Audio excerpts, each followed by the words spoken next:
at the 2016 games, I didn't even have a Garmin. And so on that 7K trail run, my pacing was solely off of breath. It was like, you are just going to basically run as hard as you can while maintaining 4-4 until the last whatever, and then just kind of go for it. And then even when we did, I think the climbing snail, which was you'd run a loop and then you'd do rope climbs and stuff and then go back. And what we had there was the majority of that run was on a 4-4. As soon as you were done the ropes, we tried to go down to a 5-5 to try to get the blood like away from the upper torso, and then running into the ropes, we intentionally went to like a 2-2 to try and bring the blood back to the arms leading into the rope climbs. People are actually starting to use more of their lung volume for each breath, rather than breathing with breathing like their lungs exist in the top quarter of their rib cage. They start to get full breaths, and they're like, wow, I feel like a completely different person in a Metcon or in my workout. So many adults and young athletes don't actually know how to breathe properly. So just learning how to breathe is the first piece of the puzzle. Then learning how to breathe during the sport that you're doing, and learning how to breathe in training, and then learning how to breathe in competition, and learning how to adapt the breathing to improve performance. If you're a CrossFit athlete, chances are you have to have a certain amount of hypertrophy to be any good at the sport. And then you have to ventilate all that hypertrophy. So it's a unique challenge in that way. Olympic pathway endurance athletes. So like very good cardiorespiratory athletes. And 70% of those people through the lab are limited in their ability to breathe. Like they don't breathe well. And so it is bigger than that when we look at the more general population.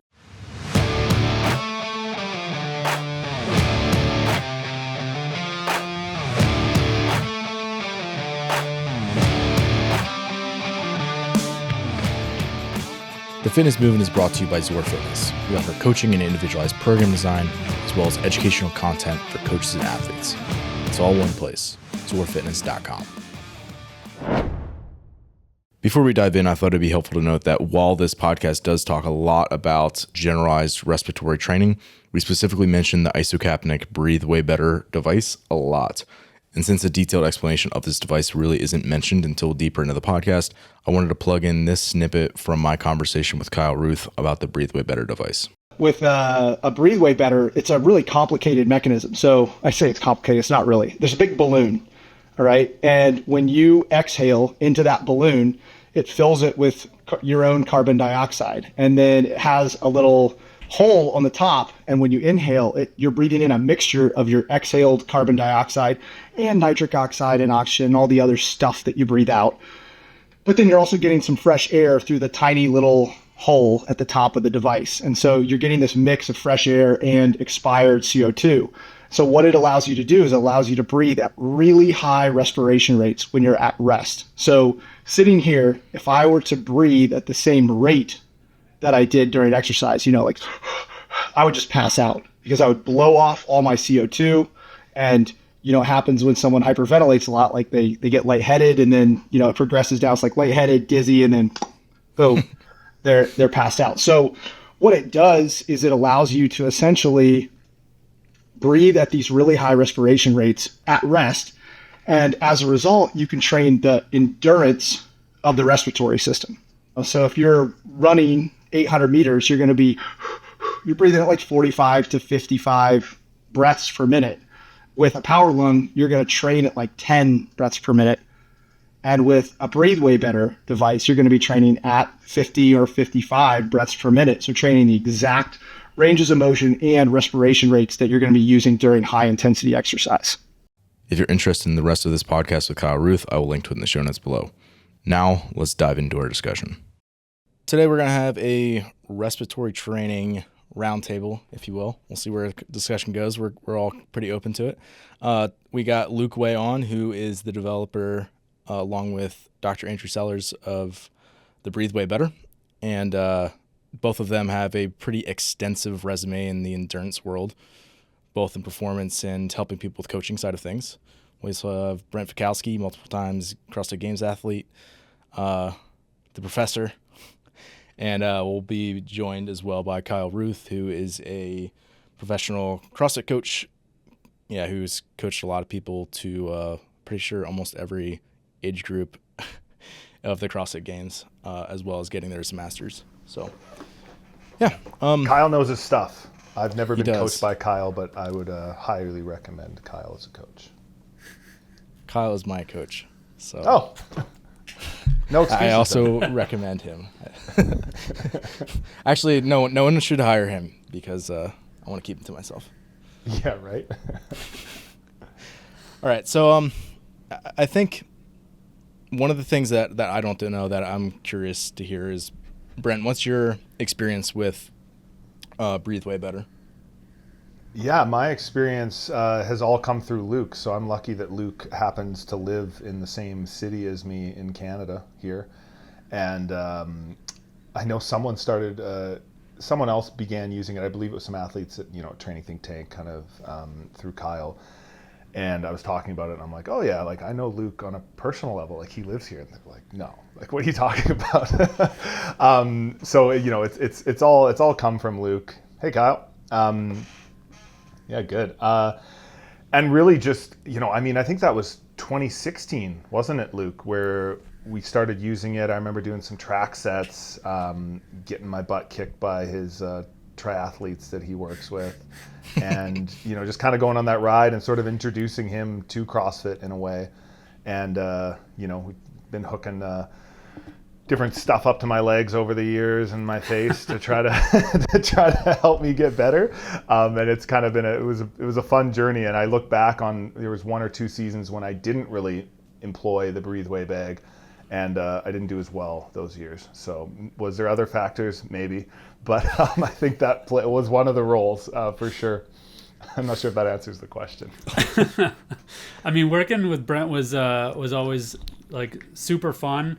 And, when describing the sort of the role to people, they're like, what, you like work with Brent Fikowski, like skinny, Luke, what? Like that guy's jacked. And I'm like, oh, I'm his breathing specialist. They're like, you're what? Yeah, so we would do physiologic testing, several times during the year, and try to tease out what systems within his body were holding him back. And so we'd run through these different protocols to understand whether it's his, circulatory system or his respiratory system or his cardiac system, and we break it down into its components, and then devise sort of an endurance program to isolate that the best we could.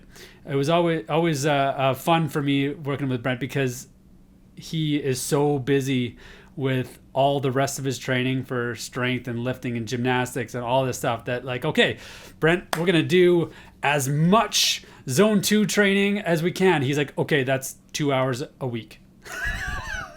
I'm like, dude, I'm used to like 30 hours a week. Okay, we're going to have to work with this. All right. Yeah, there's so much to work on when it comes to CrossFit, and there's certain things that no matter, and I know Luke would have loved for me to do 30 hours of zone 2 a week, or whatever number I was doing. You would have wanted to put a 0 on the end of it, really. But it's just there's a certain amount of like, hey, there's a minimum amount of lifting you have to be doing, and a minimum amount of pull-ups, and a minimum amount of just all these things that if you were to just add, you have to take something off, right? And there's certain things you just can't take off because those are more of a priority. So I think it made it all the more important to really highlight, okay, if we have 2 hours a week or 3 hours a week that my body can handle, or just time-wise, what's the most effective way, and that's going to have maybe the least impact on progress in those other areas. And that's, I think, where the bag came in really nicely. Yeah, exactly. Like just focusing in on the training that's required, no extraneous volume, because there's no room for for extra stress. You got to put in exactly what's required, and a lot of times putting in something requires removing something, and so everything has to be really thought out and weighed to the utmost. This is interesting because that's one of the things that Kyle mentioned when I talked to him about Breathe Way Better before, was like, that's one of the advantages, is that it potentially could reduce mechanical loading somewhere else by putting Breathe Way Better in, and that would allow you to reallocate some of those resources to something else in your training. Yeah. That maybe be more important for you as a CrossFit athlete. I feel like a lot of the what a CrossFit athlete deals with is very similar to like the MMA world, which is like probably a good parallel because they have a lot more money than most of the CrossFit athletes, where they have like so many different facets of their training. They're always trying to balance different things, and it becomes a very much like a jigsaw puzzle to like figure out what needs to go in, what needs to get pulled out. Yeah, absolutely. Yeah, it was like we started to drill down into, you know, some different, you know, ideas as to how to improve Brent's form with, you know, higher level stuff like hypercapnic work and altitude training work, which I know Brent loved. It's a bit of a torture session, and I know Kyle's been playing around a little bit with that lately as well. That's something that I had a handful of my athletes that were just competing at Rebel Renegade Games last weekend doing, because there is where they were competing in South Africa, there's some elevation, and they were either training in Dubai or Bali where they were basically at sea level. So they were definitely, it was a necessary training tool to get them prepped and ready to go out there. Yeah. I mean, it's super fun. Like the where that all came from for us. You know, I got hired by the Nepalese national team way back when to do a training camp for them in Kathmandu. And so, you know, we had like some time, so we tacked on a trip up to Everest Base Camp, just as you do. And I started panicking at the airport as I'm like flying out from Kelowna Airport. And I'm like, oh my God, like I'm going to die. The highest altitude I've ever been at is like the top of Mauna Kea in Hawaii. And I saw spots and it was really, really bad. And I'm totally going to like crater as soon as I go up there. And so I called Andrew up and I'm like, you know, what do I need to know about in terms of altitude sickness and all the drugs I need to make sure that I stay safe and rescue myself when inevitably I'm going to perish up there. And the more we talked about it, the more I realized that it's a CO2 challenge, as well as the oxygen challenge up there. So as you go up in altitude, the partial pressure of oxygen drops, and so you need to breathe more volume of air to get enough O2, and breathing that extra air, you breathe off all your CO2. Your body needs that CO2. And so we're like, well, what happens if we use the isocapnic device up at altitude? And Andrew's like, well, it's never been studied. No one's ever looked at it before. And so we played with it all the way up to base camp. And long story short, it made the whole journey quite easy. Totally solved the altitude sickness on my end. And then Stacy, my wife, she started to get altitude sickness at about 4,500 meters, so about a kilometer short vertically from base camp. And so I talked her into starting using the device at 4,500 meters, and that totally turned around her symptoms, and we made it without issue. Is the idea behind that you are affecting the piece CO2, which changes the oxygen hemoglobin dissociation curve, so you're raising oxygen saturation essentially?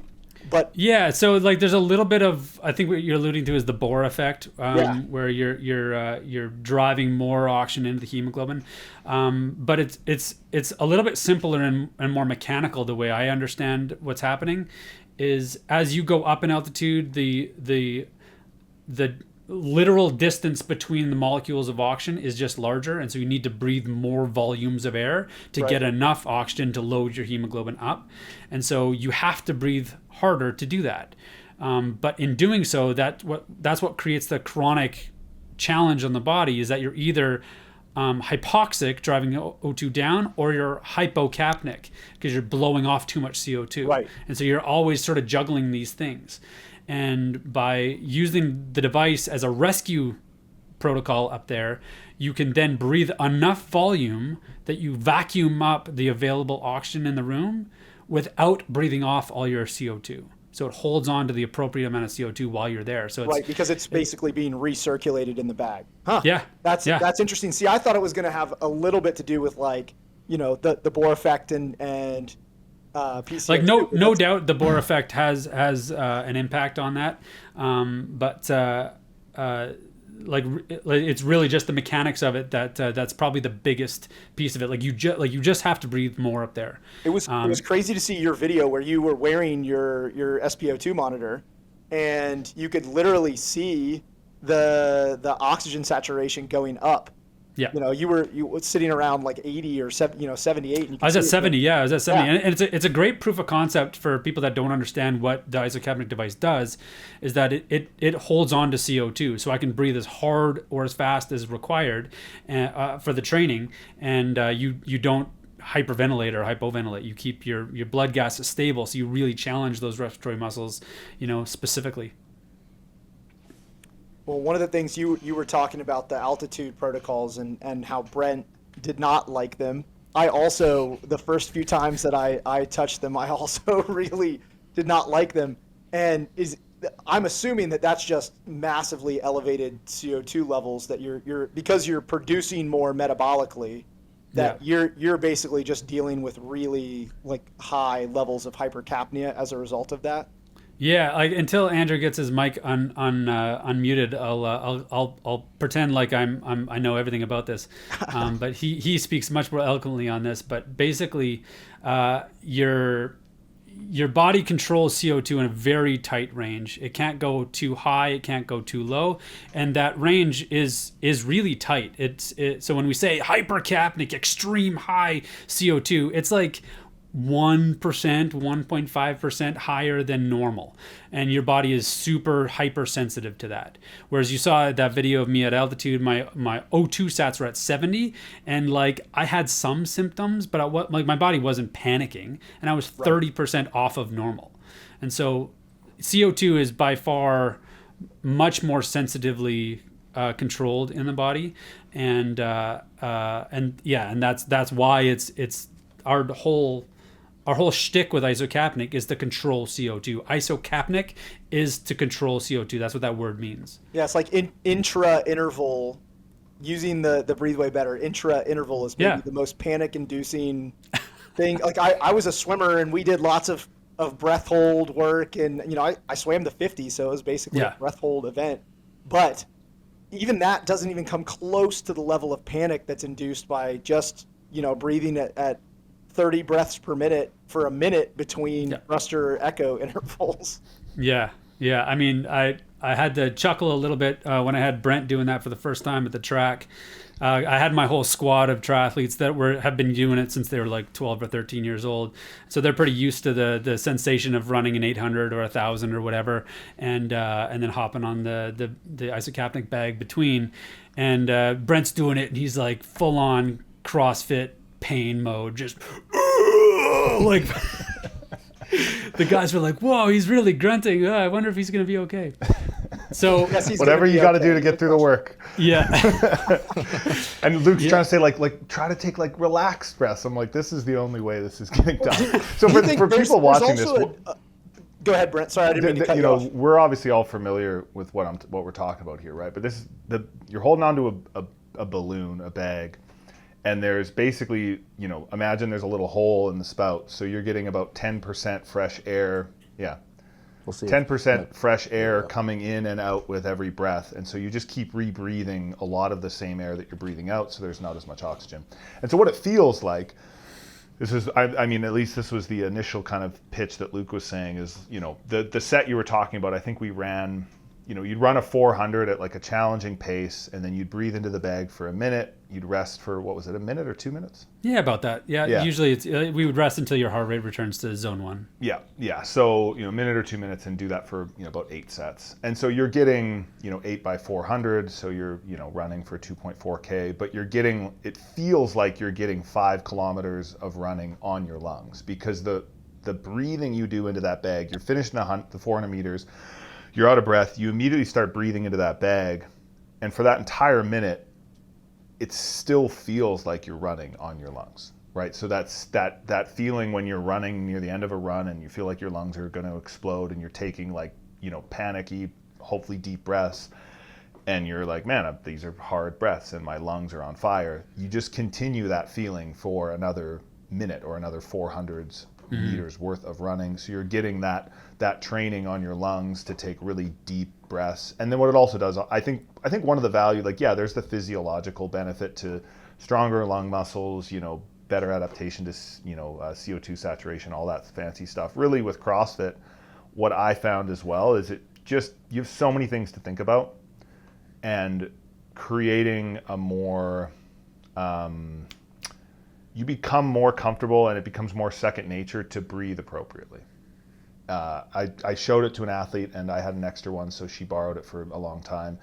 And she would be doing CrossFit. She's made semifinals once. And I kept telling her, like, you're breathing like a mouse. You're breathing like you're working out in a library. Like, you need to breathe really aggressively here in every movement she was doing, whether it was burpees, whether it was rowing, running, any movement, double unders. I should be able to hear you across the gym, or at least visually see the air coming in and out. And she was breathing like a mouse. And so this bag taught her to take these really deep, full breaths at consistent tempos. So there's the skill adaptation of just becoming more familiar with breathing. And then you can do it in different positions. But then there's obviously, the physiological stuff. Even though my nickname is the professor, a lot of these words that are going to be said in the next 40 minutes here, I'm not adept at the science behind all of it. But I trust it because I feel like it works. Yeah, what's interesting about those interval sessions that we did with Brent back in the day, and we continue to do with athletes all around the world. Initially, how Brent describes it is how we thought about it. We were like, okay, we're just going to add isocapnic work in between each interval to make it harder, to harden our athletes up, make it tougher. And it does do that. It teaches you how to deal with CO2 in that high stress load, and you get better at that. But a researcher named Tomek Kowalski out of Poland studied this, and he couldn't figure out why the athletes reported everything that Brent is saying, that it's really tough and hard, but the subsequent intervals after using the isocapnic device were better than control. They were actually performing better had they not been using the Breathe Way at all. So really fascinating stuff. And so he's digging into that currently to isolate why. And Andrew and I can hypothesize as to why that might be. But it's a fun frontier that we're digging into right now. Is to one, you get all these benefits. Yeah. Well, Andrew, is your mic on? Yeah, I don't know if his mic's on. So the working hypothesis right now is that when you take a rest interval, let's say you're doing 800s or you're doing a Metcon or something where you're driving a really high intensity, and you take a rest interval. Normally, you would stop doing what you're doing. You breathe off that CO2. Your breathing returns to normal. The end of the interval starts or ends, and then you start the next intensity interval. And so you're starting that next intensity with a system that has breathed off all of its CO2, and it is vasoconstricted back down to normal. And then you're having to recharge it back up through that next interval. And so what the hypothesis is that by doing the isocapnic work between loads, you hold on to that same level of CO2 in the system, which keeps your vasculature vasodilated and the blood volume higher. So that way, when you enter into the subsequent interval, your system's already primed and has high blood volume and is fully vasodilated. So you feel a lot better because your system's already there. It's like you're gunning the engine before you even get there, and then you just go. Luke, I read some research recently that they were looking at active recovery versus passive recovery, and they were trying to understand the mechanism for how active recovery was improving performance in subsequent intervals, which is not always true. There's intensity levels, and it depends on the fitness of the athlete and all of that. But one of the things that they had found is that the increased respiratory frequency and the resulting exhaling of just gas, of metabolite during the rest interval may have actually been the thing that's leading to improved subsequent interval performance. So it might even be that keeping CO2 is one factor, but also getting some of the accumulated metabolites out through the respiratory system by having a higher respiratory frequency is actually allowing people to perform better in subsequent intervals as well. So there might be more than one component to what's going on there. Yeah, and I mean, everything we know about exercise phys and exercise science it's rarely a binary thing where we're just flipping a switch. It's usually this continuum of a myriad of factors that and honestly, like, that actually brings up another good point, that like this is going to be the key for some people and it will be the kryptonite for others. Because if your system one is totally challenged to do something like this, like it is the primary limitation, it will like nail you to the ground and make you pretty beat up, because it's like exactly what your system is not good at. And so that's good from a training perspective, that it trains you. But if you're thinking that you're gonna, let's say you're an NHL hockey player and you heard about this research and you're gonna start using it on the bench between shifts, and it's a giant limitation for you, you're probably not gonna perform better because you're not fit enough to do it yet. But once you've conditioned that system enough, then it becomes this like secret weapon. You know, so we were talking about intra-interval use of Breathe Way Better.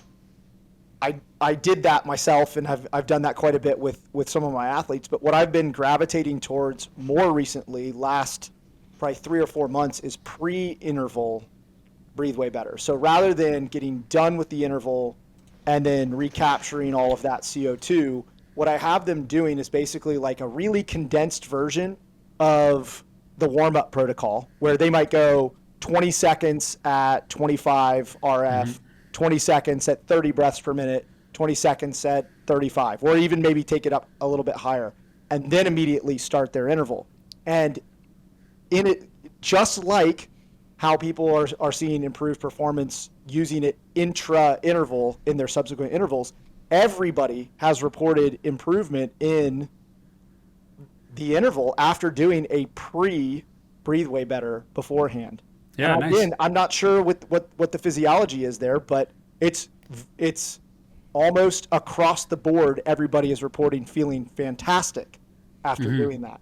Yeah, it is fascinating. I remember showing the Tomac research to the squad I coach, and I was all excited and like, you know, over the moon with like how this is, you know, turning over the science in sport.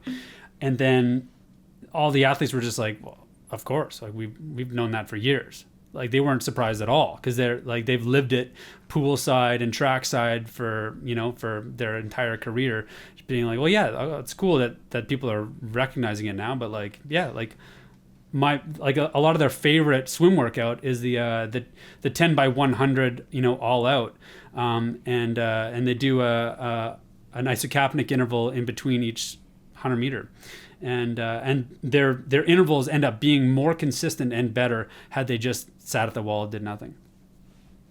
The one challenge that I have kind of along those same lines is a lot of the athletes that I have using it, after they've used it for 2 or 3 months, they ask me not to talk about it, because they're like, hey, this is a competitive advantage for us that we have this tool that's doing so much for us. The big one that everybody, I think, around that 3-month mark talks about is exactly what Brent was talking about, that people are actually starting to use more of their lung volume for each breath, rather than breathing like their lungs exist in the top quarter of their rib cage. They start to get full breaths, and they're like, wow, I feel like a completely different person in a Metcon or in my workouts. And they're like, don't tell anybody about this. And I was like, I kind of can't help it. It sounds a little like me, Luke, for the last, I know, 8 it's like years? Brent is like my most proud secret. Yeah, pretty much. And now I'm like, not anymore. But Kyle, you're right with that breathing. I mean, that's and it doing CrossFit stuff, whether it's heavy deadlifts or wall balls, you can just tend to breathe into your traps and your upper chest, and that's how I was breathing, and I was good at CrossFit. Like I was competing at a high level in 2014, 15, whatever. But yeah, learning to breathe full and do that while tired, and try and learn to do that in more and more movements. And then I just became more aware of it, where I'm thinking about movements where I wasn't as technically proficient, or that were just quote unquote bad movements for me. And I realized, there's a level of tension here in the movement. Yeah. Now, chicken or the egg, is do I have tension because I'm not good at it? I'm over focusing, but then I realize I'm not taking deep breaths, doing, let's say, ring muscle ups is a great example where I'm being more cognizant. I'm like, wait a second, no wonder I get tired every time I do a set of 7 or 8 ring muscle ups for 30 seconds. I'm not taking proper breaths doing this relative to, a walking lunge or a wall ball. So it's not uncommon to watch, video of an athlete doing ring muscle ups and see them breathe 3 times within each rep of a ring muscle up. They bring one to the back. Ben as an I mean, that's example. only 60 breaths a minute. You're doing 3 seconds a rep. That's not that bad. Oh my god. Yeah. That's normal for me. Yeah. But I have a question for Brent. One of the things that when I started to feel myself being able to breathe deeper, I was really first able to do it like on the bike, and then then it kind of came out in running, and then I could feel it in rowing, like the very simple movements. But I still have never been able to find myself able to breathe deeper in higher tension movements, deadlifts, heavy wall, like 30-pound wall ball, thrusters, things like that.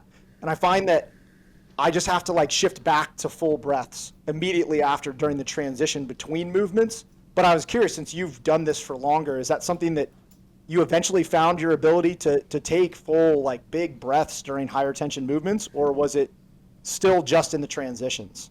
Just in the transitions. I think there's going to be certain movements. Like with deadlifts, I did learn, a good example is Linda at the 2023 semifinal. Linda, after the competition was over, I realized for the squat cleans, they were 155 pounds, which is pretty light for me. I was taking 1 breath per lift, and I was holding a lot of tension like it was a 300-pound clean. And then I learned, after that, I sort of did these like basically 2 or 3 little shallow breaths during the lift, and then 1 really deep breath in between. This was like a month later, and I'm going like, oh my gosh, Brent, this is why after the first set of 10 squat cleans, you felt like the workout was done, and you're like, you just got started, Brent. What are you doing? Like, how you're just in this hole. And it was because I wasn't finding a way to breathe. So I think, to answer your question shortly, there are going to be certain movements, and I think to a certain extent ring muscle ups, unless you're really, really good at them, to a certain extent ring muscle ups are going to be a movement that, you're never going to get that 1 or 2 deep, smooth breaths per rep. It's just not, I don't think it's going to happen for most people, but trying to, or the little breaths you are taking, you're aware of them and you're breathing in the right way. And then as soon as you're done, or in the other movements, you're able to recover, but at least being aware of that, even like for something like a thruster as well, I found that doing 2 shallower breaths just seemed to work better than 1 deep breath. That was, I tried, thrusters is something I've tried every which way to get better at. And it's one of those movements where if you can figure out a way to make it easier, it would be a game changer in the sport, but it really is just, it's basically as hard as it gets. Yeah. But also I think it changes if it's a light versus heavy. Like you were saying, for the 155 clean, like my breath cadence is going to be different. Like same thing, if it's a 95-pound thruster, you can probably take 2 easy breaths at, the exhale at the top and bottom or whatever. Or same thing with like a wall ball versus like if it's a 185-pound thruster, you're not going to do that. Yeah, and one of the real values of having like a Breathe Way Better or an Isocapnic device is it really does, it gives you this awareness of the depth of your breath, because it's both tactile because you can feel it and you can see the bag inflating and deflating. And one of the biggest challenges that I've had when I have my athletes first get it is they'll start using it. I think Ben and I dealt with this a little bit. Like they start using, they're like, yeah, I'm breathing at 65 breaths per minute, and I'm like, no, you're not like you should be. You got to actually take a full, you got to like inflate the thing entirely and deflate the thing entirely. Yeah. But what it does, like you were kind of alluding to, Brent, is that it creates awareness of how you're breathing. It makes it so that you can realize like, oh man, I'm really not, getting much of an inhale here because this bag's barely moving at all. And so it gives you this almost, this awareness of your breathing that you can then carry into what you're doing, in sport. Yeah. Kyle, I think if that is one of the biggest messages we get out to people is the understanding of breathing and the understanding of how to incorporate breathing at all different levels of sport is is what we feel is one of the best benefits of using Breatheway. Right from beginners who are learning new movement patterns and learning how to control breathing in new movement patterns, to developing what you guys were talking about before with hypoxic work and hypercapnic work, which is really advanced training techniques for specific areas of performance improvements. And that's the kind of wide range of abilities we're talking about. We actually use the device really early in people's athletic careers or in longevity or in wellness to teach people how to breathe, because so many adults and young athletes don't actually know how to breathe properly. So just learning how to breathe is the first piece of the puzzle. Then learning how to breathe during the sport that you're doing and learning how to breathe in training. And then learning how to breathe in competition and learning how to adapt the breathing to improve performance. And that's what Brent was talking about when he was saying he was doing 2 short breaths and a long breath.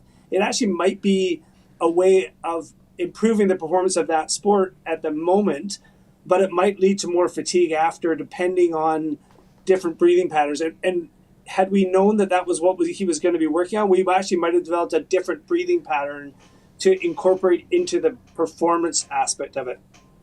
But there's that huge wide range that people need to realize, that there's right from learning how to breathe properly to incorporating it into high performance and adjusting it for performance sports. Yeah, I find it's important for people to understand like how the range of motion and strength of your respiratory system differs from other musculature in the body. You know, where everybody like it's easy to have that knee-jerk reaction being like, well, no, I know how to breathe. Like I'm an athlete. I'm great at breathing. Where like by our research in the endurance, like so my wheelhouse for testing is like a Olympic pathway endurance athletes. So like very good cardiorespiratory athletes. And 70% of those people through the lab are limited in their ability to breathe. Like they don't breathe well. And so it is bigger than that when we look at the more general population. And the reason for that change or that limitation in mechanics is just to do with the way the respiratory muscles work. You know, you think about your bicep has a range of motion. Your arm can move through that range of motion. The difference is that your bicep, like I can straighten my arm and relax it in that position. I can curl my arm and relax it in that position. Your lungs and your respiratory system doesn't work that way. It only rests in the middle. And so it takes energy for us to breathe in. It takes energy for us to breathe out. And then it snaps back to center.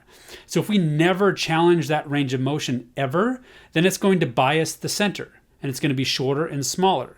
And there's a myriad of issues that comes along with having shorter, smaller breaths.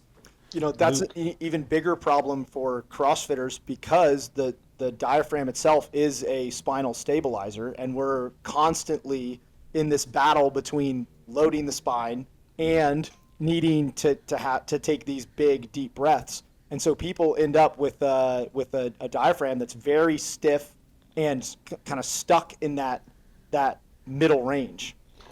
Luke, could you just could you explain to people, when you say you work with these, aspiring Olympic level athletes in endurance, like triathlon, marathon, and you say they're limited by their respiratory system, explain like what would be the potential limitations? Because in our sport, the limitations are kind of endless. A lot of that's going to be skill or strength. But in endurance sports, you're going to, how would you figure that out? And what are those limitations usually? Yeah, so in our sport, it is a little bit more linear and straightforward than it is in CrossFit for sure, because we are looking at ATP production, our ability to produce energy at the mitochondrial level, and the people that can do that most efficiently and at the highest octane, we'll say, will go faster for longer for cheaper.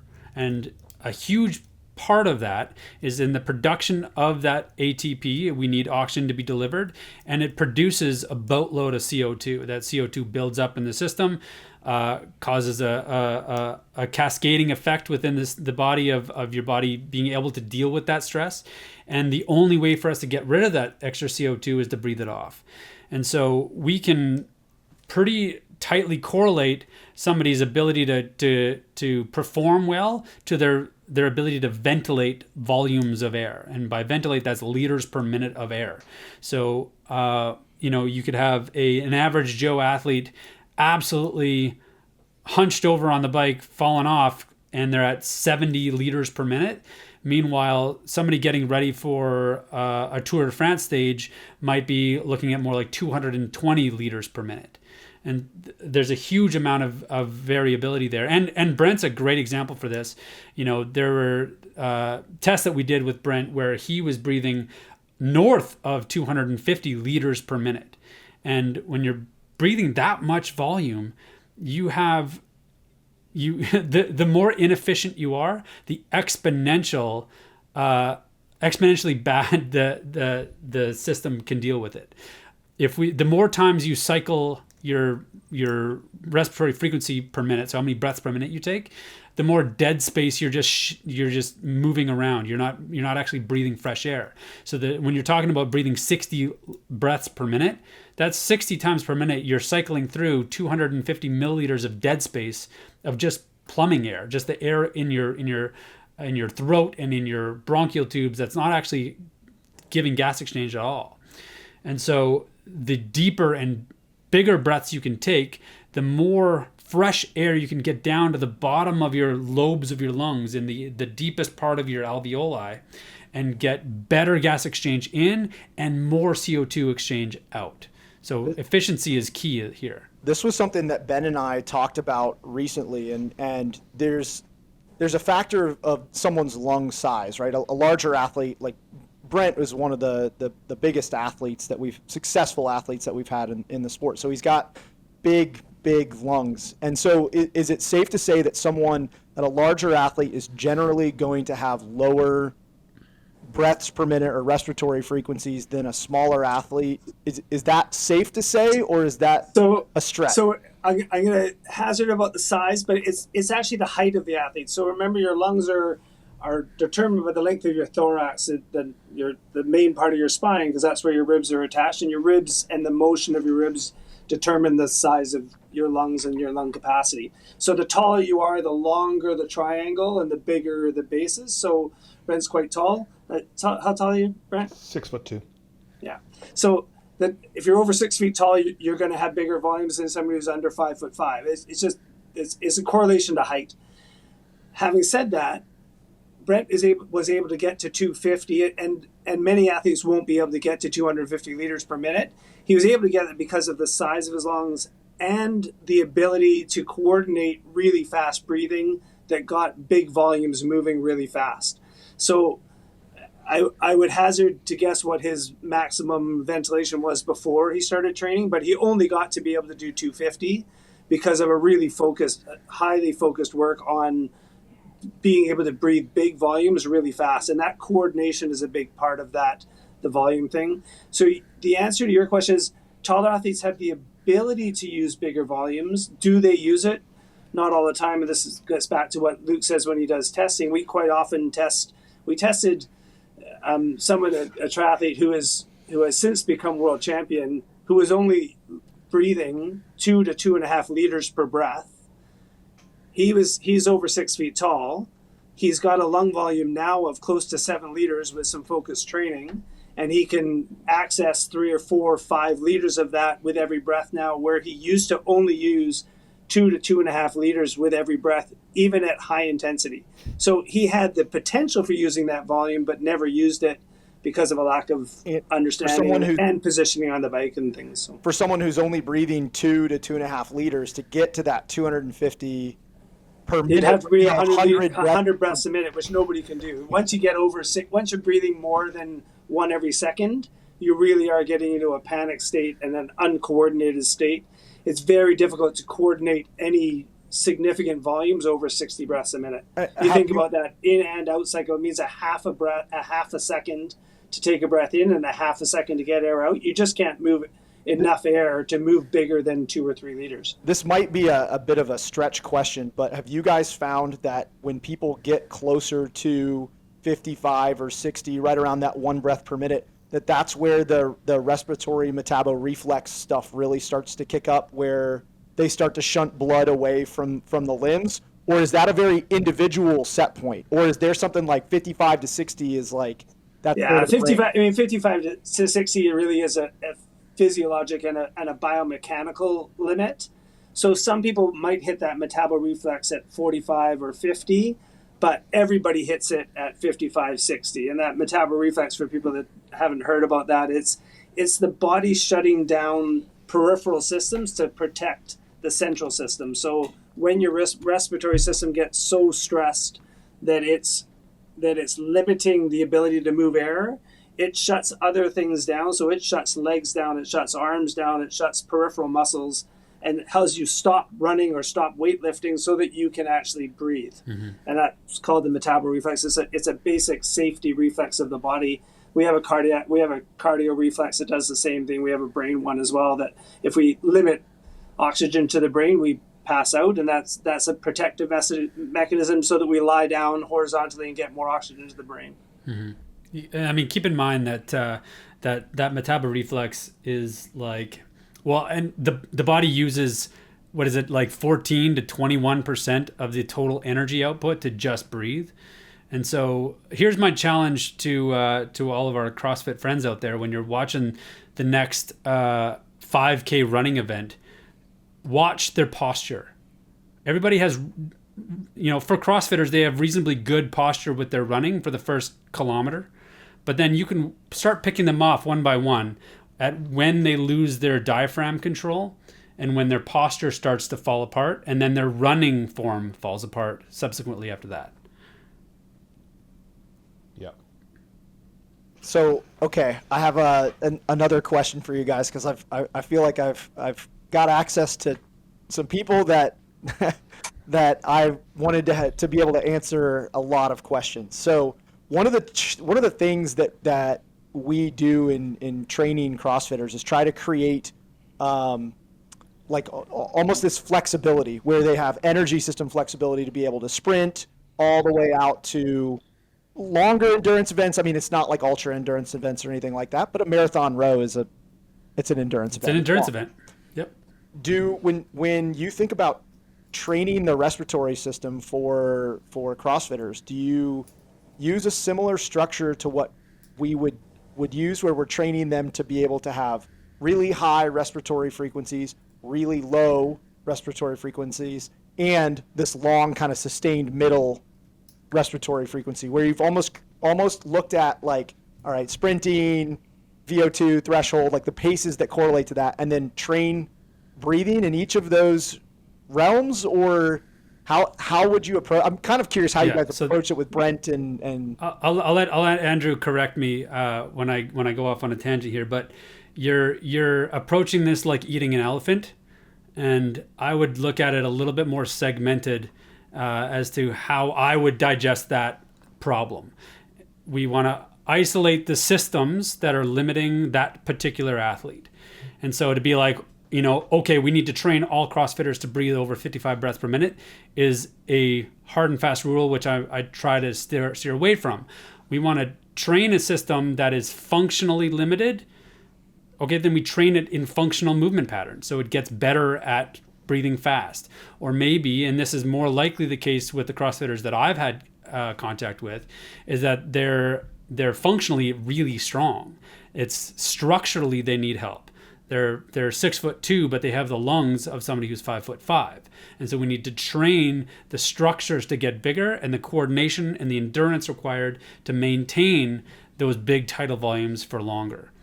And so that's how I would approach it, is sort of back up and be like, well, okay, we don't need to do everything all at once. Let's just figure out what system's the weakest first. And then from there, bring forward a program that's going to train the biggest limitation. Yeah, I think that's a really good answer, Luke. And I think that what is missing for a lot of CrossFitters is the ability to understand how their breathing is limiting them in the different activities. And certainly breathing for rowing is going to be different than breathing for clean and jerk, and different than breathing for running. And they require different skills. And some people will be naturally good at one and weak at another. And we'll have to focus the training on how to do that better. And that's where a good coach with a good understanding of breathing is going to help. And I'd really like to hear from Brent, to hear how he sort of used it, because it obviously very successful and has a lot of experience with breathing. But it'd be interesting to hear how he incorporated it, whether it was more sort of structural training or whether it was more functional, inputting it into the kind of breathing he wanted to be doing during his competitions. I think probably circling back to the beginning of this podcast is remembering how much limited time you likely have to use this device, right? I think at the peak of using this device was probably, I'm trying to think how many times it was actually in my mouth, not including just like 5 minutes of warming up, but I might have had 2 dedicated sets of just breathing into the bag, just sitting there. This is like midday or at the end of a training day. Like, all right, I'm gonna, breathe for basically 4 minutes on, 1 minute off for 30 minutes, just sitting there at a certain frequency, and then maybe sets twice a week, and then maybe as part of 2 training sets that would have been mixed modal CrossFit intervals, kind of like Kyle you were talking about. I would usually do it directly after an interval, so I'd be doing skiing, biking, and snatching, which was something I needed to specifically work on for a specific reason with my coach. And we're intending to do a rest period of 2 or 3 minutes. And instead of just resting, we were adding in the bag as like, hey, why not? We're here anyway. Yeah. And then another set would be, I'm doing some, specific running intervals. And then those were maybe built in collaboration with Luke. Mm-hmm. So, figuring out what are those, like, what am I trying to get out of this bag? And what is the, bang for my buck? Like, what are how is this, likely to, and so you're almost thinking of it like, Kyle, if you didn't have this bag, an athlete's coming to you and they're like, okay, what competition are you preparing for? It's like, oh, I'm going to this competition in, California. Okay, well, what do they usually program? It's like, oh, they usually have a long run and they usually have a echo bike interval. And so we're going to train for the run and the interval. You know what? I got a bag that can help us with that. So the bag's probably almost just being used in those 2 kind of simulations, as opposed to, hey, I struggle to breathe when I'm doing heavy front squats. And you go, what? Like, we're just going to work on your front squat. Good luck with that. We'll deal, maybe we'll deal with that the next training block. I did one thing that, it's funny having this conversation. It kind of, this sort of stuff makes me like, oh, maybe I should start training hard again. But one thing that I wanted to do that I admittedly I never really did, which was doing some of those isolated breathing just with the bag in these, I don't think the word's compromised positions, but doing them instead of me just kind of sitting there breathing. It's okay, I'm going to set myself up in some sort of front squat type position with the lowest amount of load possible and breathe, so I can find a way to get the deepest breaths possible in a front squat type position. Because I was really good at breathing while I did overhead squats, for example. Very good at that. As soon as that same weight or less weight was in the front squat, really tough time for me breathing there. Sounds like you're describing my breathing, Brent.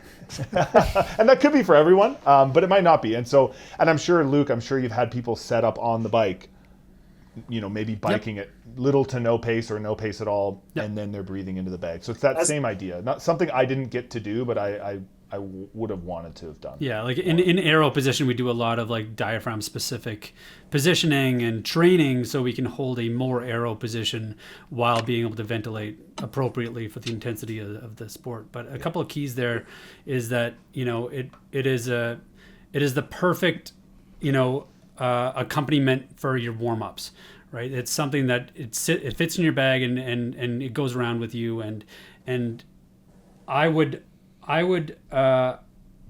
bet that if you're not adequately warming up your respiratory system prior to really any workout, you're leaving meat on the table, so to speak.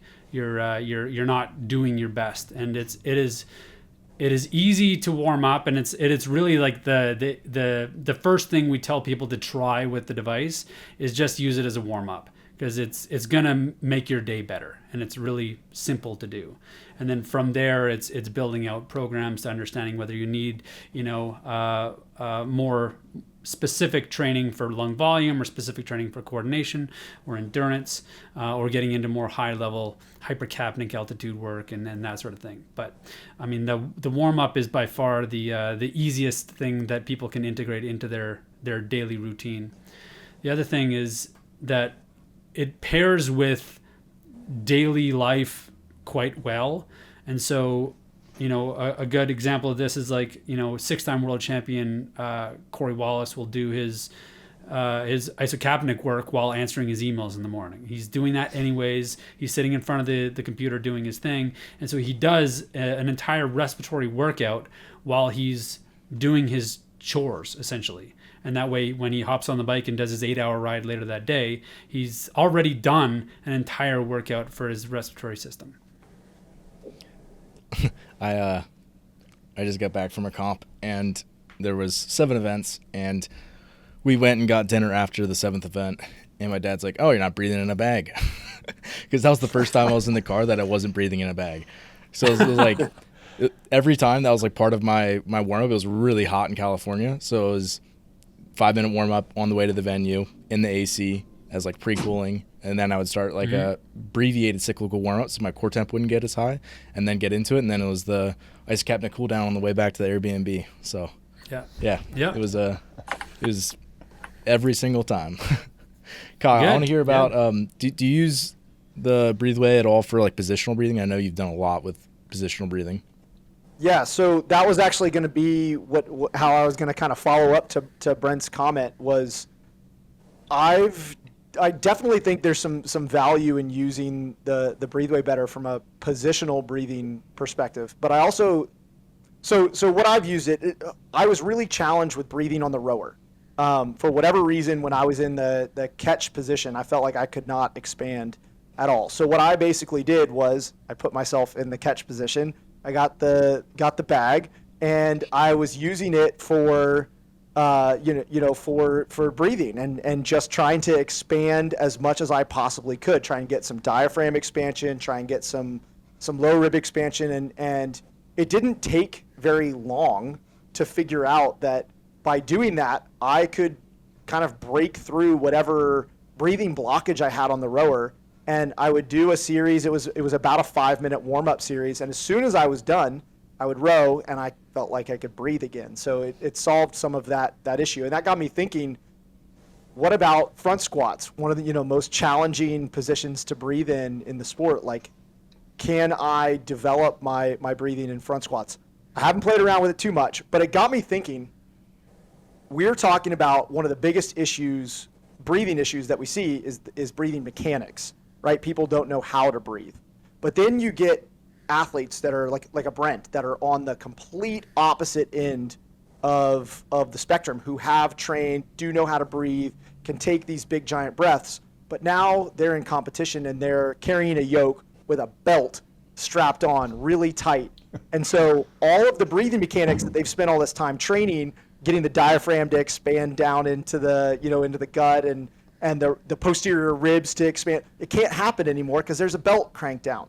So would there be value in cranking down a belt and holding a yoke and doing Breathe Way Better? I know that there's a time, like Brent had mentioned, there's this kind of like time cost benefit, but it's a different kind of breathing. So you sort of touched on, I think it's brilliant because you sort of touched on moving away from learning to breathe to learning to train the breathing to actually training the breathing to now again into competition. And the question is, like Luke said before, if you identify the limitation, so you add carrying heavy weights with a tight belt, you are going to limit your breathing. You can't move your diaphragm if you tighten the belt around your belly. So you're going to have to find different ways of mobilizing your airspace. And I would argue it doesn't take any time away to do that kind of once you identify that as a potential limitation, that we can help train that absolutely with Breathe Way, and you can incorporate it into your regular training sessions without taking any time away from what you're already doing. It just means tightening up the belt, practicing the drill that you're going to do or doing the workout you're doing, leaving the belt on during your recovery period, and learning how to breathe the biggest volumes you can with a tight belt around you. The same thing is whether you're doing a flexed arm hang or an arm hang. We have some guys doing some great photos using Breathe Way while they're just doing hanging from a bar.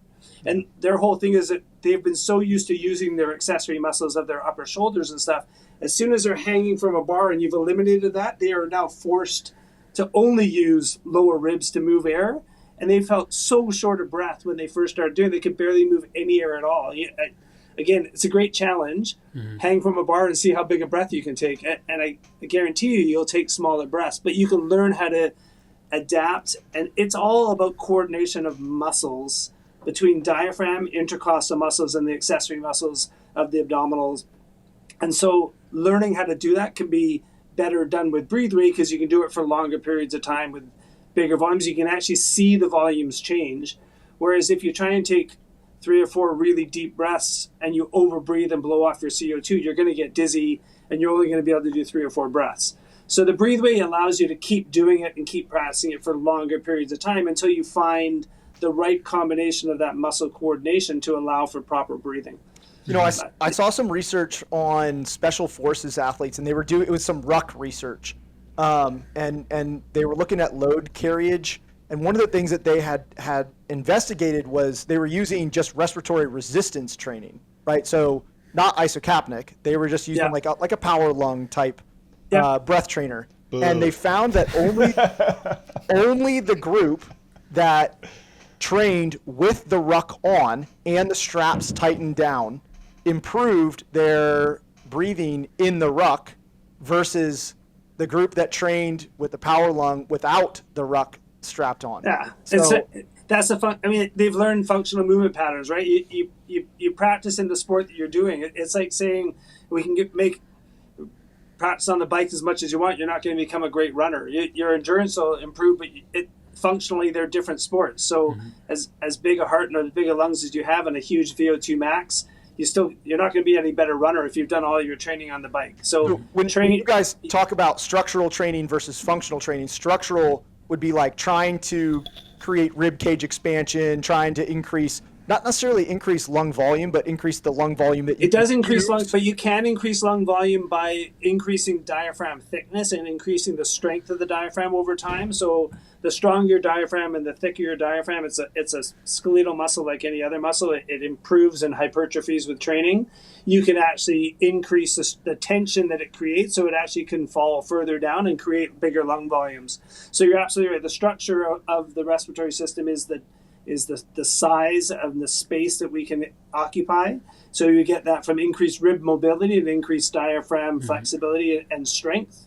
And then the functional part is how quickly we can move that and how fast we can coordinate that in different positions. So that the functional ability to move air with a belt is different than the functional ability to move air hanging from a bar versus sitting on a bike in an aero position or moving through a running pattern. All those are different functional abilities of the respiratory system that need to be trained differently. So what are the principles of structural respiratory training versus functional respiratory training on kind of, I'm looking at those as opposite ends of a spectrum. I don't know if that's the right way to look at it. Yeah, no, they both contribute to the end performance. Right. So, and Luke does a really good job of sort of talking about using sort of parables to talk about it, but very similar to the bicep. The structure of the bicep is what it looks like. When you flex, how big is that bicep? What's the cross-sectional area? That's the structure of it. How it moves, how quick it can contract, how much load it can handle, what tension it can create. That's the functional ability of that structure.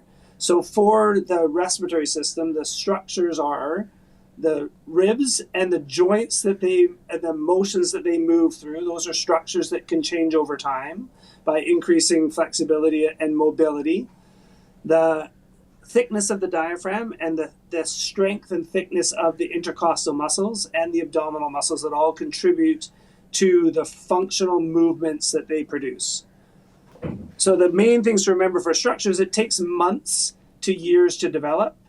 Your body's going to continue, if you continue with CrossFit through decades, your body is going to look different over the decades, and it's going to change with training. That's structural changes that people can see. The functional ability is how you move that body through whatever range of motion you're trying to do.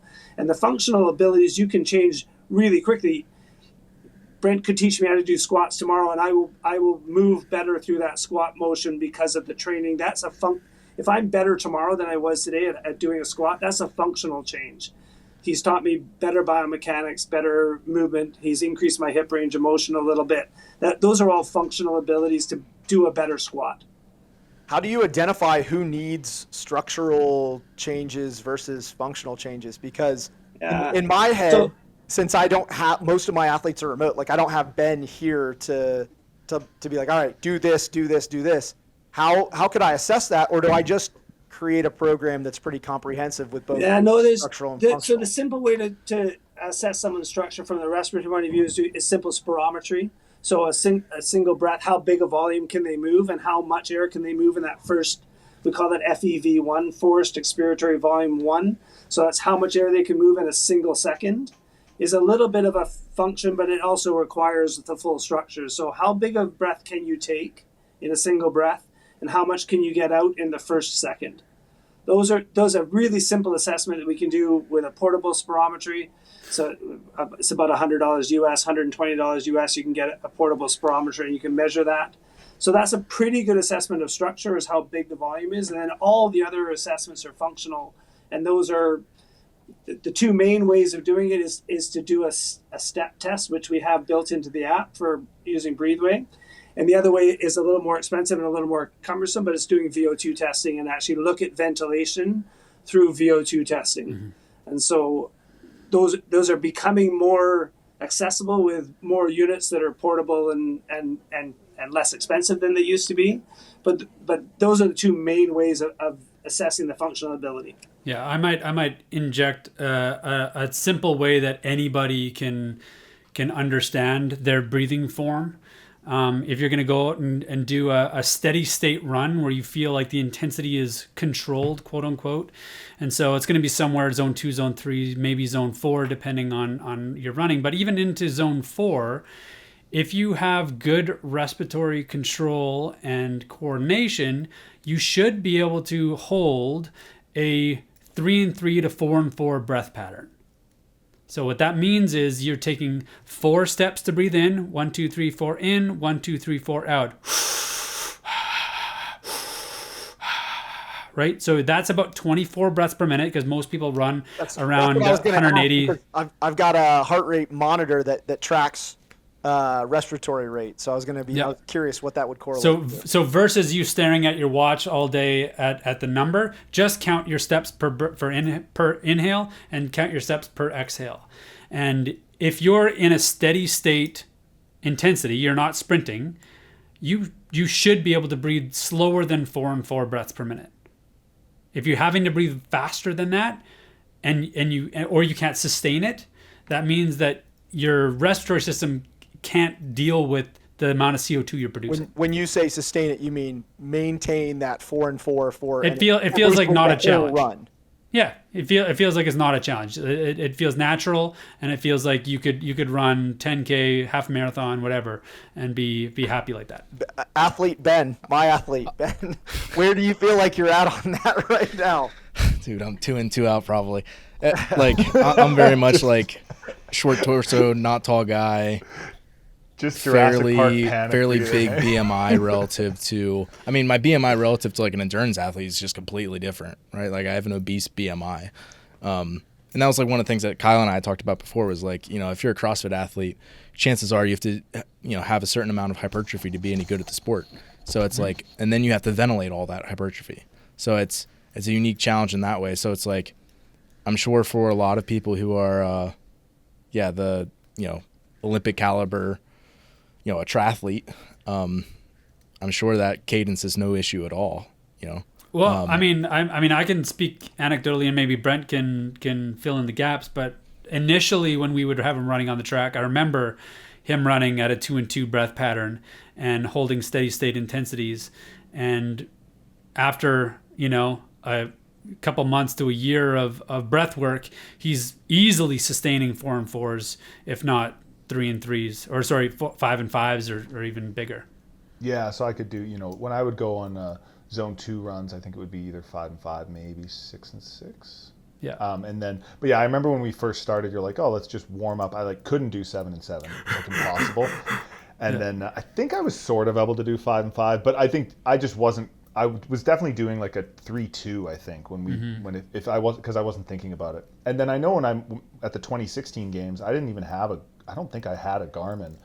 And so on that 7K trail run, especially because of the varied terrain, my pacing was solely off of breath. It was like, you are just going to go at 4-4, basically run as hard as you can while maintaining 4-4 until the last whatever, and then just kind of go for it. And that worked well. And then even when we did, I think the climbing snail, which was, you'd run a loop and then you'd do rope climbs and stuff and then go back. And what we had there was the majority of that run was on a 4-4. As soon as you were done the ropes, we tried to go down to a 5-5 to try to get the blood like away from the upper torso. And then running into the ropes, we intentionally went to like a 2-2 to try and bring the blood back to the arms leading into the rope climbs. Now you're revealing the secrets. Yeah, I got no reason to hold on to them anymore. I've got a pair of athletes competing at the games in a couple weeks, so I'm soaking up everything that I can get now. Yeah, that running stuff, that was fun. And again, I think sometimes I've forgotten as much as I've learned, and that was something I probably went away from for some of those years. But I wish I would have, held that as more of a priority in my training and as it is part of the workouts. The strategy specifically for competition, but there's just so many different things you had to. Brent, when you started paying attention to your breathing and running and just in general, how long between starting Breathe Way Better and starting to work with Luke, how long did it take for you to first like feel that you could actually take a full breath in a run or a bike? What was the lag between that time? I mean, Luke might disagree, but I think it was pretty quick. Within a month or two, because it was more just the awareness of it at first. I was a swimmer as well, so you had to breathe in swimming to be somewhat successful, which is interesting when you mentioned the spirometer. Something I can take a really sharp inhale and get a lot of air in fast. You think about swimming, you're turning to the left, you got to fill up your lungs, and then I would slowly breathe out. And so something that we tried to work on, which again wasn't something that I ever really achieved, I would say, but was trying to exhale more aggressively. So when I would do the actual stationary training with the bag, I would, if the counter was, you're doing 25 or 30 breaths per minute, I would intentionally try to breathe in a little slower and then just like push the air out as aggressively as I could and as fast as I could. And it was hard. I couldn't do it. I couldn't just like compress that bag and then slowly it was just, come on, Brent, like go, Brent, push it out. And you and I are opposites in that, where I was also a swimmer, but I have found that my exhale strength is far better than my inhale strength. But years ago I took this FMS breathing course, and they correlated it to I don't remember if it was rib cage, it was maybe infrasternal angle or posture, but basically what I found was that I definitely have the exhale bias posture, which makes my exhale much stronger. And having seen you compete enough, you likely have the inhale bias posture, which makes sense to some degree. Yeah, exactly. Which makes sense to some degree. You can even see it with the way you and I are sitting right now, where I'm kind of, classic swimmer, like rolled forward. You're a little bit more open, which is the inhale versus exhale bias posture. I was a breaststroker too, so a little more butterflyer. Oh yeah, it's too bad. But yeah, that's interesting because many swimmers feel the same as Brent does. When we test them, they quite often bias inhalation because of that short inhalation, especially for the freestylers and stuff. So it's just interesting, especially our endurance athletes. They tend to be stronger inhalation than they are exhalation initially. The stronger athletes, the ones with good abdominal strength and good core strength, tend to be a little bit better at exhalation, but swimmers typically are the opposite, which is interesting that you're the first actually swimmer that's actually mentioned that being stronger exhalation than I was a sprint swimmer, so I specialized in the 50. I saw that. 50 yards is really, really short for those of us that are used to long course swimming, so it's really funny. I actually have to head back to work, so I'm really sorry that I have to cut out early, but this has been a really great I've really enjoyed hearing everybody talk. And Kyle, if there is anything with your athletes that are coming up to competition, if there is anything that Luke and I can do to help, please feel free to reach out to me anytime. I'm happy to lend some hints on some techniques that they might be able to incorporate between now and then to be ready for competition. I appreciate that, and I would take all of it. I will absorb all of it like a sponge. I'll wish you guys all the best Good and let seeing you you keep again. carrying on. Thanks you. for your time. Yeah. Thanks, bud. I'll quickly jump in, and I think when you asked like, oh, how long did it take you, Brent? And again, a month or so. There's been other things that have taken me a lot longer, like revamping my deadlift technique from a clean pull to an actual deadlift took me much longer than that because it just doesn't come in as intuitively to me. So for some athletes, it's going to take them a long time, but that's probably all the more important that they need to, focus on that. And something too, like I was talking to two different games athletes recently about their training, and I asked them, hey, when you first made the games, that in their early 20s, had you ever done just a running session? And they both said no. So I think sometimes because these athletes are they're really fit, they're really strong, and they work really hard, they train all the time. Some of these gains that they're going to get from a device like this, or from endurance training from someone like Luke, it's very beginner, not even intermediate, but like beginner gains. And so even when you're talking about like functional versus structural changes, right? It would almost be like someone can't even do a barbell overhead squat, but they're asking you, hey, I need to increase my cycle speed for barbell squat snatches. You go, hold on.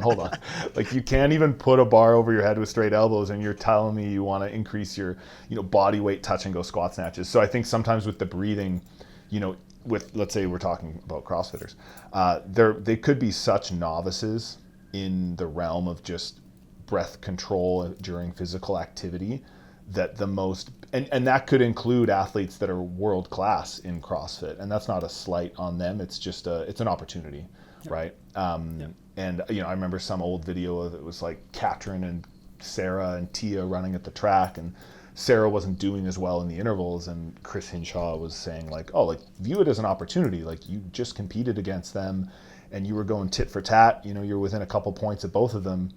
And this is a little frustrating maybe to your ego or something because they're kicking your butt on just these 8x800 meter runs.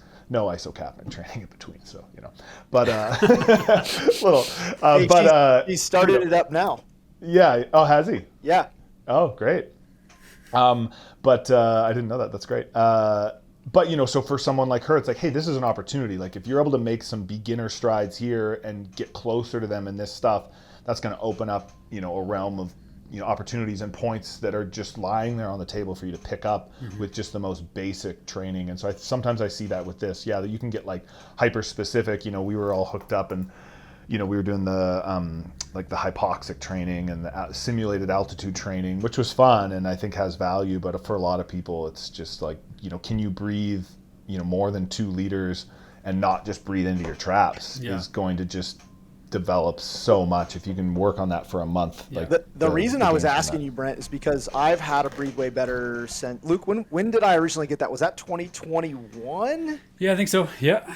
Okay, so I didn't feel the ability to actually take a full breath. Like there's no chance that I would have been able to breathe 4-4 or 5-5 prior to about 5 months ago. And I have been using the Breathe Way Better, starting with warm up, doing structural work for 4 years at this point.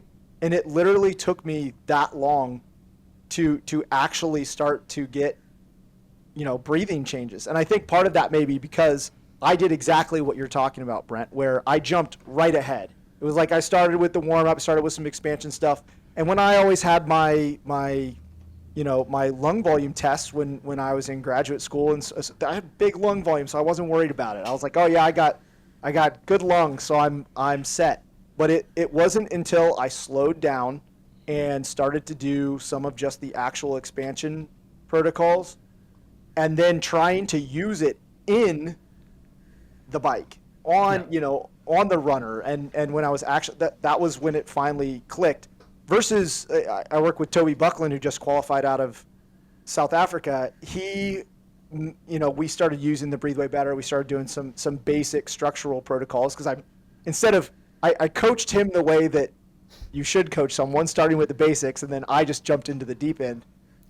He was like 2 months in, he's like, man, I've never breathed like this on runs before. He's doing threshold runs. He's like, I'm barely breathing. It's really weird.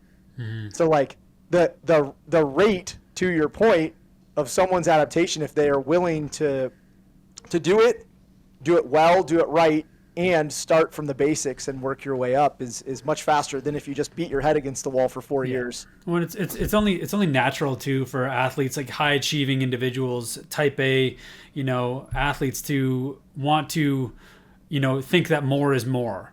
And when we talk about these, modality specific, movement specific breathing patterns, getting into the nitty gritty of altitude and hypoxic work, when the vast majority of people just have a hard time breathing while they're sitting at their desk, we can't expect that they're going to be able to do that when they're under these big loads and under higher levels of stress. So we need to start with good movement patterns, good technique at intensities that make sense, and then we move the bar from there. We can't, one of my favorite adages in exercise phys is the body does whatever's easiest. And if you can't do it at rest, if you can't do it in a easier controlled environment, when the stress is on, you're definitely not going to miraculously get this newfound volume and get it to work. Luke, one of the things that I think I've heard you and Andrew talk about is in my words, it was like reactive versus like proactive breathing. Yep. Your body tells you that you have to breathe faster, so you start breathing faster, versus like you breathe on purpose faster, like ahead of your interval, essentially. Just be curious, how, if you had an athlete in front of you, how would you coach them to think about that? That's a fun one. That's more advanced breathing patterns. So, my brain immediately goes to high level cycling. There'll be scenarios in the peloton where we'll be approaching a hill climb or approaching a sprint, and we can invoke different breathing patterns in the 30 seconds to 2 minutes prior to that effort that are going to set you up in a different way for the outcome of that effort. And so if we, and this is all techniques that are currently being done at the Dauphiné and getting ready for the Tour de France right now. These athletes are practicing breathing tactics so they can have a larger reservoir of CO2 for their sprint or for their hill interval. And so as they'll approach the bottom of the hill, they'll over breathe, so breathe off more CO2 than they're producing, and their system will then sort of empty out. That way, when the intensity starts, they just have a longer runway before that system gets filled up again. And this is higher level stuff that if you're part of that 70 or 80% of people that are limited in their respiratory system, this type of breathing will pre-fatigue you for the interval. But assuming you're fit enough to do it, then you can breathe off and control that CO2, either higher or lower, because you have the respiratory control and fitness to deal with it. Is this essentially the same thing that Brent was just talking about, how he would shift his breathing cadence during the run on the snail event down to 2-2, going in, coming out? It would shift it to 5-5. So basically like strategic breathing within an event. Yep. Yeah, exactly. So step one, I always say like level one is just like recognizing that you have control over your breathing. Level two is doing some drills like 4 and 4, 5 and 5 breathing patterns in some of your runs and bikes and stuff like that to learn how to control your breathing a bit better. The next step is to start training that system specifically for volume or specifically for endurance. And so in Brent's case, it was training the respiratory system outside of the sport to get fit enough to be able to do it in the sport. And so that way, when he is in the middle of a workout where he's going to be on the rope and then doing squats and then doing a run and it's cycling through, he can change his breathing pattern depending on where he wants the blood to shunt in his body.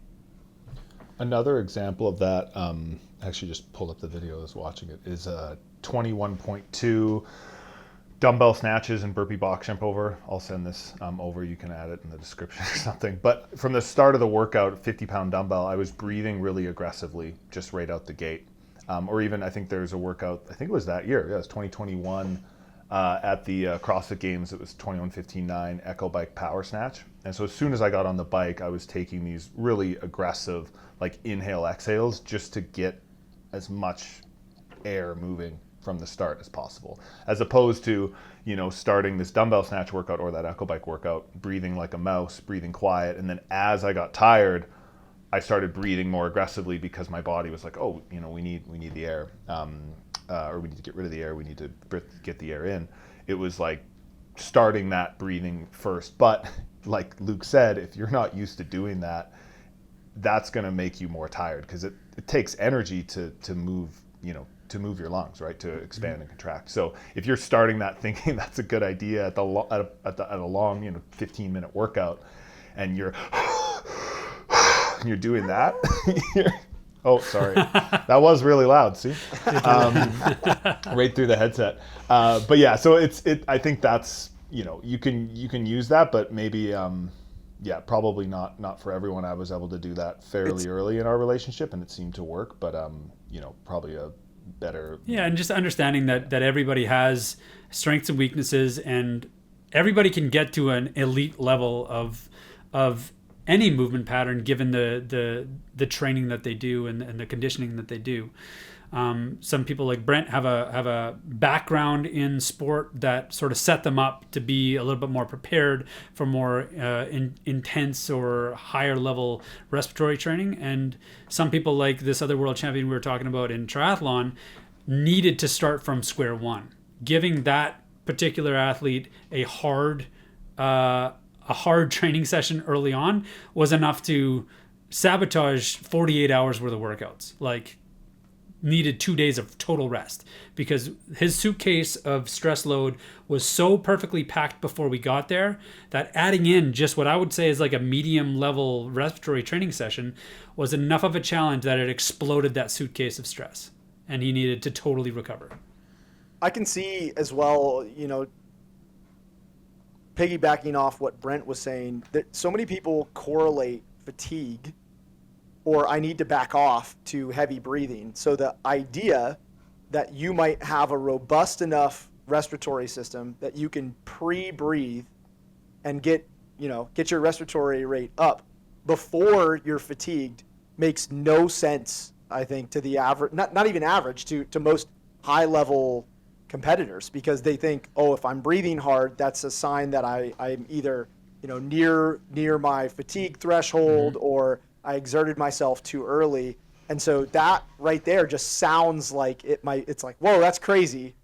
But yeah, think about it like the CO2 freight train, right? You know the freight train's coming, and what most people do is they wait for the freight train to come, and then they have to catch up and just manage the stress load. Whereas what Brent's suggesting is that you get a head start on that freight train, and you let it catch you.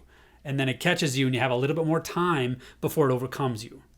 Yeah, you just have to have a very robust respiratory. If you can't out sprint the freight train as it is, then you're fatiguing yourself before the freight train even gets there. I'm thinking about that Echo, that 21:59 Echo power snatch is probably a 3.5 to 4. We'll call it 4-minute workout.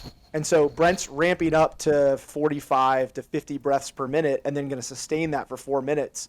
The first time someone gets on a Breathe Way Better, if you have them breathe at 50 breaths per minute for 4 minutes, they're going to be like, this is, especially if they're breathing correctly with like big full inhales and exhales.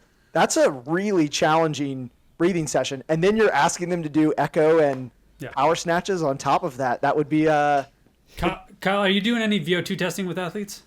I have been eyeing the new Calibre VO2 system to Cool. I'm waiting to pull the trigger till literally next month when I get my next paycheck. Nice. So will be. So when you're doing like physiologic testing, especially respiratory mechanics testing, like with a VO2 Master or a Calibre device, just like in the back of your mind, like as the intensity goes up, whether they're on an Echo bike or they're on the treadmill or they're on a regular bike, at how fast they're breathing to keep up with the demand of whatever they're doing. And so and it's very typical to see 55, even 60 breaths per minute towards the end of the test. then just go off in a corner somewhere and like do 55 breaths per minute on breathe way alone, not moving your body at all, and notice how much energy just breathing takes. I just did. So I started the VO2 program that's in the Breathe Way Better app, which starts with the ramping step test. Yep. And I got up to 55, and it's not for very long. But I got done with that and I could feel the diaphragm fatigue. And I've been training with the Breathe Way Better for an extended period of time, and I still felt it. Even doing, extended like 5-minute intervals at 35, I can feel it. Yeah. It would be, I'm imagining, so Ben, the reason that this whole thing started was I had Ben doing some echo intervals, and basically his description of what would happen would be we would get to we were holding 70, 72 RPMs, which is just like kind of what's required to be competitive in the sport on the Echo bike. Some events are a little higher, some events are a little lower, but that's kind of like a sweet spot. And he would reach a point where he would say, my breathing spikes, then my legs become bricks. And I'm like, man, that sounds like a pretty classic respiratory reflex. And I was like, there's probably one really good way for us to address this, and that's to get a breathe way better and start digging into it. And I had him do a step test to start. Or maybe it was maybe I just had him do the warm-up, and he was like, that doesn't feel like my respiration rate in a Metcon. And the warm-up goes up to about 45, which for most people should feel about like most Metcons. And I was like, well, what do you think your respiration rate is? And Ben, you had a heart rate monitor that was capturing breath rate, right? No, I could count it when I did the TTT shit sandwich, and it was 1 mile run, 150 cal echo, 1 mile run. And I was counting my respiration on the bike, which is in the middle of the workout, and it was, I want to say, like just over 60. And that didn't feel like out of control. And there's like very frequently times in like resting in between like, transitions in like, thruster chest to bar echo workout. That's like, it's definitely over 70. And it's like, that's not efficient, obviously, but that's like also like the only option I had. Like, that's just like what I did.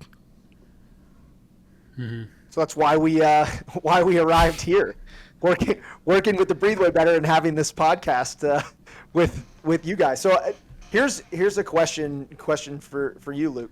If we have Ben right here, who clearly needs some structural changes to his breathing. Where do we start? He just finished competition. He has another one in a couple of weeks, but after that we have a longer. We reached a paywall, Kyle. Yeah. No, I mean, I'm an open book. I'm happy to help people, and that shows with our app too. Like we don't really have anything for sale on the app. It's really just trying to remove barriers and helping people leverage the site for training, because it's so important. But to leverage his actual tidal volumes and gain some structure, it starts with first mechanics, right? So is there anything with your rib cage and diaphragm mechanics that need to change? Like mechanically, do we need to go to an osteopath or something to create more movement? Is there any injuries, any scar tissue that needs to be dealt with? If we're going to talk about this at a high level, that's how I would approach it. Are we limited by anything mechanical? The next thing is, do we have one breath of really good volume for his size? So when he does spirometry, is it something that's predictably good? And we can assess that pretty easily. You do spirometer test. We have a free calculator on the website, and you just plunk in his stats, and it'll tell you whether he's good, bad, or ugly in terms of respiratory tidal volumes for what we would expect for somebody his size.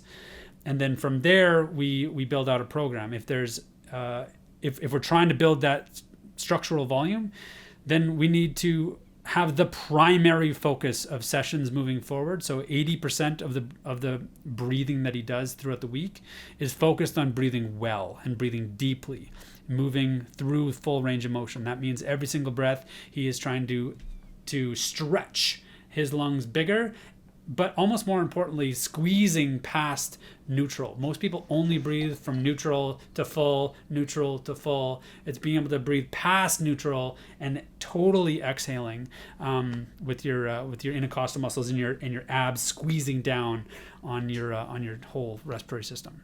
It takes practice and it takes a little bit of time, but it is absolutely trainable. Have you found that incorporating things like diaphragm release with like I've got this like partially deflated soccer ball, for example, that I'll use sometimes to do diaphragm release, or even like foam rolling the posterior ribs to get them moving a little better. Do you find that to be just kind of a blanket effective tool before starting? So it might be like anything, right? Like if you do arm circles, whether or not you have amazing shoulder rotation, range of motion or not, doing arm circles before you hop in the pool at worst is going to be a neutral effect. At best, it's going to help you have better technique. For sure. And so just by mobilizing range of motion, you're not going to do yourself any harm.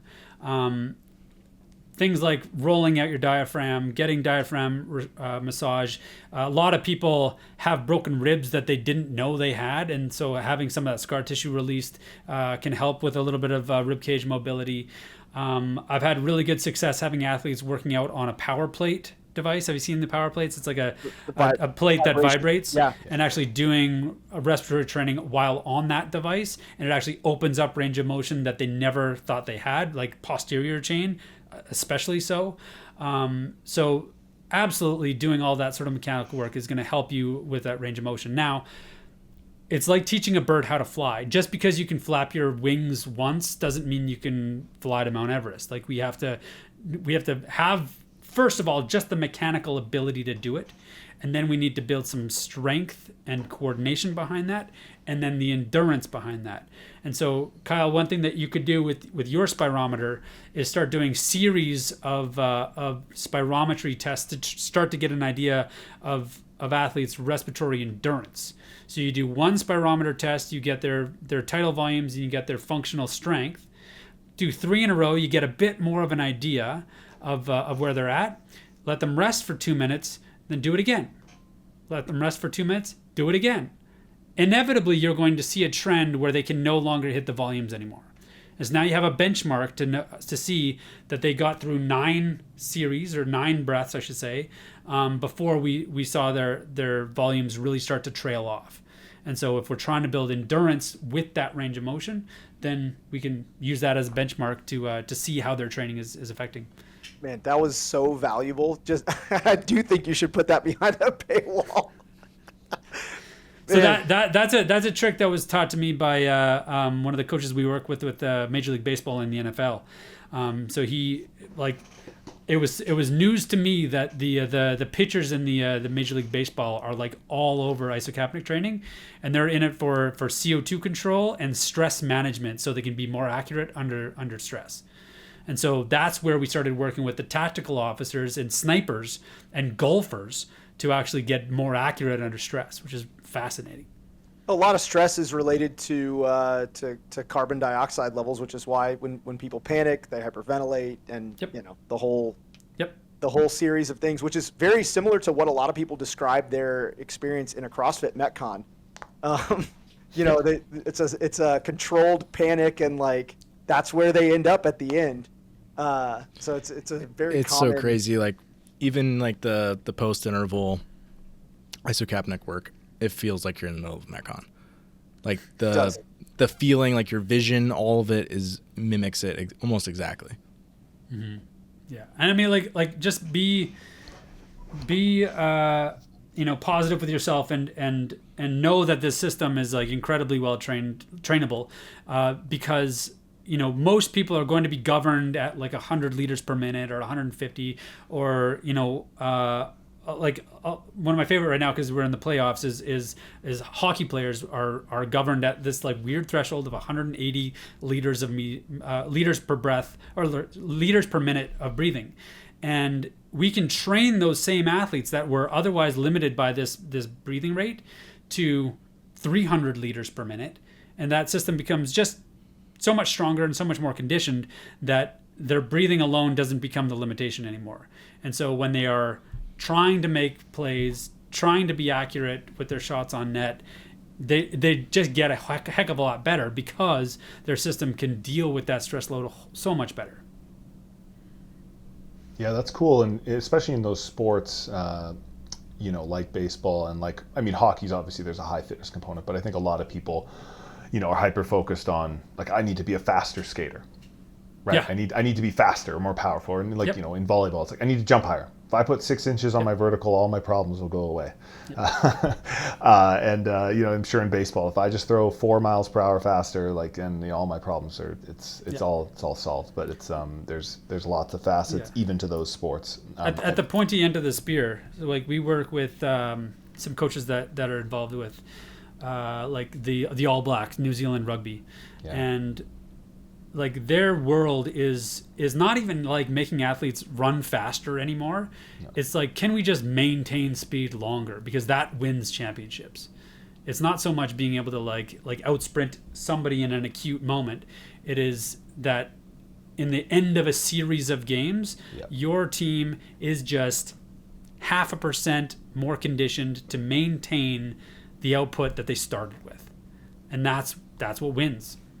Yeah, and you see that in a lot of sports. I know there was a team that won the indoor volleyball national championship in universities here in Canada, and it was more at the end of the season, they were just healthier as well, their shoulders and their ability to snap in hard spin serves at the end of a grueling year when everyone else's knees and shoulders are giving out on them. And so there's a fitness component to that too, but there's an injury prevention. But in the case of hockey and rugby, it's less about are we sprinting to get that one play at the first minute of a game, or is it in the last 5 minutes of the last game of a series, are we are we faster, are we making better decisions, or are we exhausted? And a lot of my motivating energy behind how I would work with Brent, we do specific drills for different modalities and different movement patterns, but really the games is a long event. It's being able to show up several times a day in, day out, for several days in a row, and being able to perform right to the end. And that is really, really hard for the body to do when you're going as hard as you guys are going. And so a lot of the type of training that I was really promoting with Brent is creating the mitochondrial density and creating the conditioning of a system that just hangs on to fitness and performance load a little bit longer into the weekend type thing.